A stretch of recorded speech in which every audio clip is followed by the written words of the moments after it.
Olá! Hoje vamos conversar sobre prótese de silicone. Quando nós tomamos a decisão de colocar um implante de silicone, nós temos que decidir 4 coisas.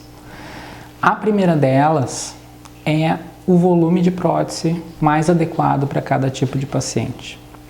A segunda é sobre onde vai ser colocado esse implante, se é colocado embaixo do músculo ou em cima do músculo.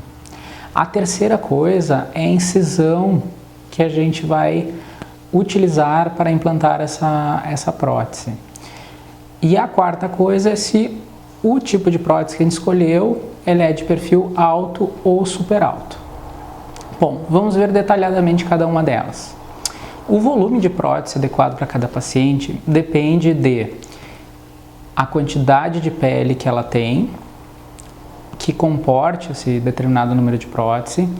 A segunda coisa que depende é do próprio gosto da paciente, o gosto que ela, como ela vai se sentir bem, qual é o tamanho de mama que ela vai se sentir bem.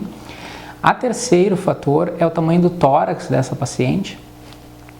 Quanto mais largo o tórax, maior a prótese que a gente tem que usar. Se colocarmos uma prótese pequena em pacientes que têm o tórax muito largo, o que acontece é que as mamas ficam muito afastadas. E também, se colocarmos uma prótese muito grande em pacientes que têm o tórax muito estreito, elas acabam saindo do tórax. E também, como é que essa paciente vai ter a relação da prótese com o quadril, como é que aquela prótese vai ficar com o corpo dela. Bom, para escolher isso, primeiramente a gente usa os moldes. São moldes que representam cerca de 90% do resultado final da mama.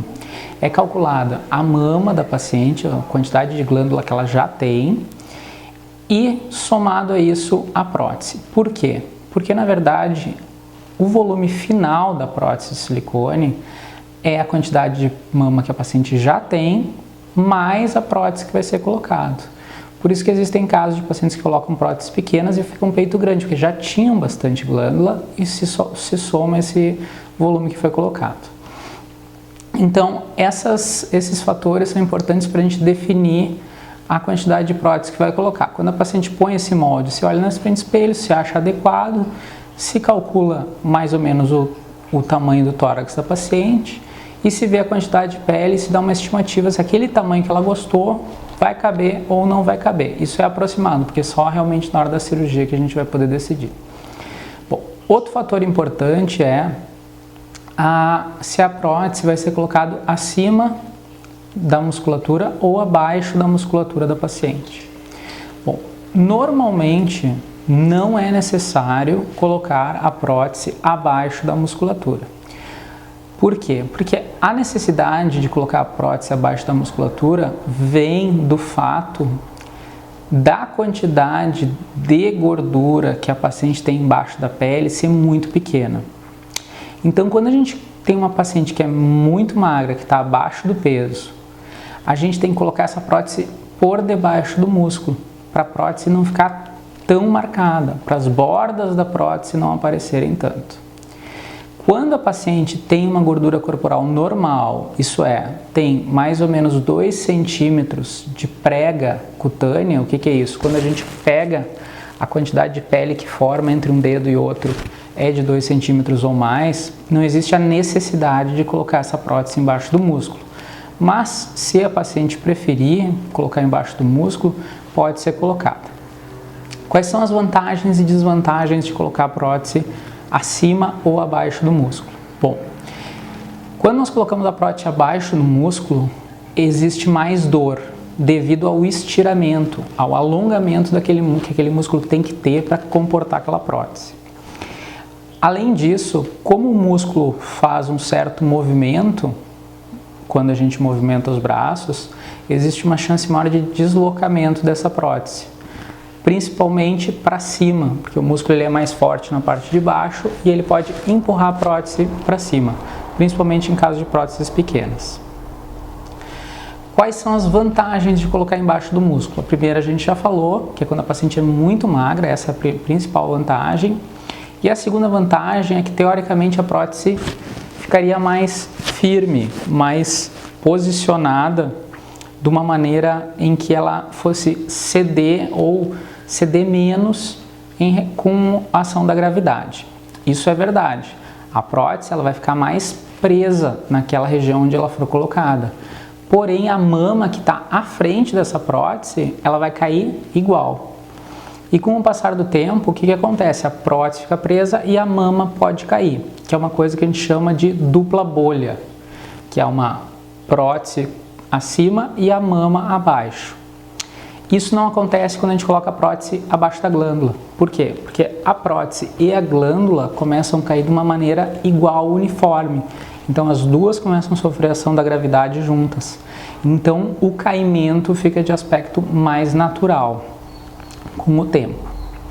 Quais são as vantagens de colocar acima do músculo? Primeiro é a dor, que é muito menor, não tem risco de deslocamento.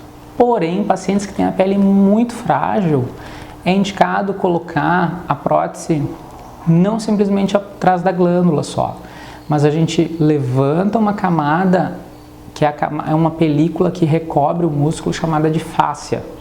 Então a gente coloca um pouquinho mais profundamente que simplesmente atrás da glândula.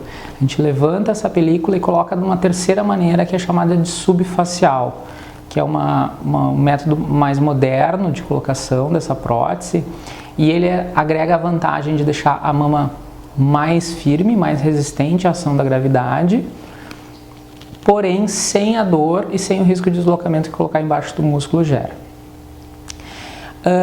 Outro fator importante que a gente tem que decidir é o tipo de cicatriz, que pode ser em volta da auréola, pode ser abaixo do sulco mamário e pode ser também na axila.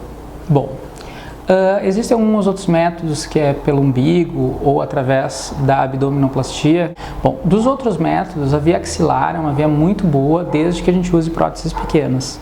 Porque quando a gente usa uma prótese de grande volume, que é uma prótese de 350 para cima, o espaço axilar ele é normalmente pequeno, então ele é muito machucado, gerando muita dor. Então a via axilar a gente usa só para próteses pequenas.